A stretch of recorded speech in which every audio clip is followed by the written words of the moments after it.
একটি জুতো কেড়ে নিয়েছে ১৩টি প্রাণ। দিল্লি বিস্ফোরণ নিয়ে বড়সড় তথ্য সামনে এলো। দিল্লির লালকেল্লা ভারতের গর্ব, যদিও সেই গর্বকে চূর্ণ করে দেওয়ার চেষ্টা করা হয়েছে। লালকেল্লার বিস্ফোরণে ১৩ জনের মৃত্যু সারা দেশকে নাড়িয়ে দিয়েছে। ঘটনার তদন্ত শুরু হয়েছে এবং বড় তথ্য সামনে এসেছে যে জৈশ ই মহম্মদের বোমারু ব্যবহার করেছিল জুতো বোমা এবং তার সাহায্যেই লালকেল্লায় বিস্ফোরণ ঘটানো হয়েছে। জুতো বোমা আসলে কি? বিস্ফোরণ স্থল থেকে একটি আশ্চর্যজনক জুতো উদ্ধার করেছেন তদন্তকারীরা। উমর মোহাম্মদ যে i-20 গাড়িটি চালাচ্ছিল সেই গাড়ির চালকের আসনের নিচে থেকে জুতো আবিষ্কার হয়েছে। জুতোর ভিতরে ধাতব একটি বস্তু লুকানো ছিল। এই ধাতব বস্তু থেকেই বিস্ফোরণ হয়েছে। ফলে একটি সাধারণ জুতোর ভেতরে থাকা ধাতব বস্তু এই বিরাট বিস্ফোরণের কারণ হয়ে উঠেছে। অর্থাৎ জঙ্গিরা নাশকতার একটি নতুন ধাঁচ তৈরি করেছে, যেখানে অনেক ছোট আকারে বিস্ফোরক নিয়ে যাওয়া সম্ভব হয়।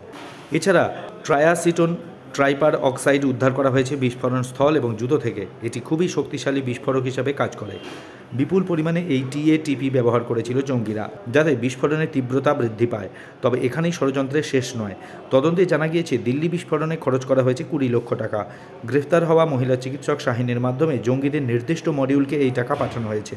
প্রাণ রক্ষা যার ধর্ম, সেই চিকিৎসক কীভাবে প্রাণনাশের চক্রান্তে যুক্ত হলো তা অবাক করেছে তদন্তকারীদের। এর মধ্যে দিয়ে জঙ্গিদের নেটওয়ার্ক তৈরির পদ্ধতির বদল লক্ষ্য করা যায়। আরও খবর জানতে নজর রাখুন ওয়ান ইন্ডিয়ায়। Subscribe to One India and never miss an update. Download the One India app now.